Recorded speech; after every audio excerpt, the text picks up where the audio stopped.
এগুলো একটু পর যাবে 5 স্টার হোটেল সহ বড় রেস্টুরেন্টগুলোতে। এই যে মতিঝিলে ভাইরাল খলিলে হোটেলে আমার মাল যায়, শেরাটন হোটেলে আমার মাল যায়, ধানমন্ডি মাল যায়, Cox's Bazar Baghdad hotel, star hotel, এই দুটো হোটেল আমার থেকে মাল যায়। 300 থেকে 400 পা এভাবেই পরিষ্কার করতে হয় সকালে। আর এটা 1-2 বছর নয়, 34 বছর ধরে একই রুটিন আবুল কালামের। এই ব্যবসা আমার 1992 থেকে শুরু। 60 থেকে 70টা গরুর পা আসে কোত্থেকে? এটা বিভিন্ন কষাই থেকে সংগ্রহ করা। এই কষাই ওরাই মানে যারা গরু জব করে প্রতিদিন সকালে ওখান থেকে সংগ্রহ করা। এটা ঢাকা বাইরে থেকেও আসে, লোক আছে, লোকে নিয়ে আহে, আবার মনে করেন মহাজনরা নিজে পাঠাই দেয়। পায়ের দাম নির্ভর করে কিসের উপর? সব পায়ের দাম কি সমান? এই পায়ে আছে 350 টাকা কেজি, আর এই প্রসেসিং করা হলো 500 টাকা কেজি, চামড়া সহ হলো 350 টাকা কেজি। এই যে এই পায়েটা হলো 250 টাকা পিস, এটা 600 টাকা পিস, এই যে এটা আছে 300 টাকা পিস, আবার কোনো পায়া 800 টাকা পিস আছে। ওটা বড় পায়া, সব সাইজের উপরে। এই পায়া দিয়ে কি হয় সেটা অধিকাংশরাই আমরা জানি। এটি সব হোটেলে আছে, হালিমুলারা আছে, পাবলিক খাইবার লেগে পাবলিক খাওয়ার জন্য নেয়। নিহারি তো বিক্রি করে, নিহারি এটা নিয়ে তো নিহারি বানায় না। এই পায়া দিয়ে চলে আবুল কালামের সংসার। আমার নাম মোহাম্মদ আবুল কালাম, এটা হলো কালামবাই নিহারিঘর। এই ব্যবসা আমার 1992 থেকে শুরু, মানে আমার জীবনযাত্রা ওখান থেকে শুরু। 32 বছর থেকে আমি নিহারি বিক্রি করতে আসি। 20 টাকা আলিতে পায়া শুরু করছি, আগে লেখাপড়া করছি, বেশি পড়ি নেই, মাত্র 8 পর্যন্ত পড়ছি। এই উস্তাদের এখানে এই কাজে, উস্তাদ এই মালে উঠাইতো, এই পায়া উঠাইতো, পায়া বিক্রি করতো, আমি উস্তাদের এনে কাজ শিখছি।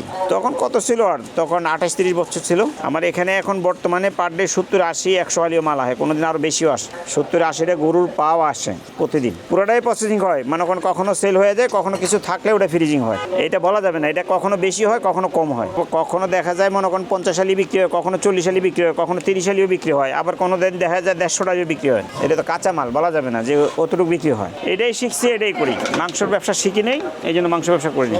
সবাই যদি মাংস ব্যবসা করতো, তাই পায়ের ব্যবসা, কলিজার ব্যবসা, মাথার ব্যবসা এগুলি কাটা করতো, চামড়া ব্যবসা কাটা করতো। মানে এক একটা পার্ট তো আলাদা আলাদা আছে না, এই পার্টটা আলাদা আলাদাই ব্যবসা করতে হয়। ধানমন্ডি থেকে আসে, মোহাম্মদপুর আসে, উত্তরা থেকে আসে, গুলশান বনানী ওসব বাড়িদারা থেকে আসে। এটা মনে করেন এমনি ফ্রিজিং করে মনে করেন ওই যে বিভিন্ন জায়গায় মানে পাঠাই দিই, কুরিয়ানের মধ্যে পাঠানো যায়। সুবিধা সে একটাই, সেটা হলো এটার উসিলা আল্লাহ খাওয়াইতে আছে, পিন্দাইতে আছে, ছেলে মেয়ে মানুষ হলে আমি নিজে খাইতে আসি। সুবিধা একটাই, মানে প্রত্যেকটা লোকে তো একটা না একটা উদ্দেশ্য নিয়ে কাজ করে নাকি। তা আমারও একটা উদ্দেশ্য, এটা উদ্দেশ্য নিয়ে চলতে আছে। কষের কাছ থেকে কিনতে পারবো, কষের কাছে তো পায় নাই, কষের পায়ে তো আমি নিয়ে এসেছি, ওরা কন্ট্যাক্ট হয়ে গেছে আমার সাথে আগে।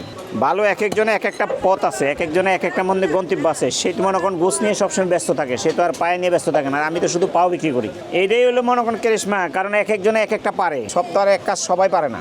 এই জন্যই সবাই থেকে মানে আমার কাটিংটা হয়তো আশা করি ভালো হয় বা পরিষ্কার পরিচ্ছন্ন করে, এই যে পরিষ্কার করতে আসি, যেভাবে চাই। যদি কেউ মনে করে যে আমি গরম পানি দিয়ে এটারে পরিষ্কার করে বানাই দিব, তাও দিব। আমি যেভাবে পরিষ্কার করে দিব, যেভাবে বানাই দিব, এইভাবে ওরা আপনারা পারবেন না। আমার পিছনে তাকালে দেখতে পারবেন, এই যে মানে সিদ্ধ করে প্রসেসিং করে দিতে আসি। আবার দেখা যায় মনে করেন কেউ যদি এমনি চামড়া ছিলে নিতে চায়, এটাও আছে, ওটাও দিতে পারি। পায়ন সবসময় চলে। হোটেল যেখানে হোটেল আছে, এখানে নিহারি যাবে, নিহারি চলবেই। কারণ নিহারিটা হল মনে করেন তন্দুর লুটি যেখানে আছে, তন্দুর লুটি আর নিহারির স্বাদটাই আলাদা। বিহারিরা পায়া খায়, বিহারিরা পাকাইতে পারে, এই জন্য খায়। আমরা পাকাইতে পারি না, এই জন্য আমরা খাইতে পারি না। এটাই কারণ, ওরা পাকাইতে পারে, ওর হাতে কেরিশমা আছে। একটা লোক আসছে কয়দিন আগে বাংলা মোটর থেকে, শামীম ভাই, উনি পায়ার জন্য মনে করেন ওনার বাইক নিয়ে আসছে অস্ট্রেলিয়া থেকে। এই গরুর পায়া খাইবে, মানে গরম পানিতে সিদ্ধ করে। উনি আমার থেকে মনে করেন এই 28 রমজানে আইসা পায়াটা নিয়ে গেছে। এই যে এই 28 রমজানে, 26 সালের 28 রমজানে আয়া পায়াটা নিয়ে গেছে, 15 আলি পায়া নিয়ে গেছে।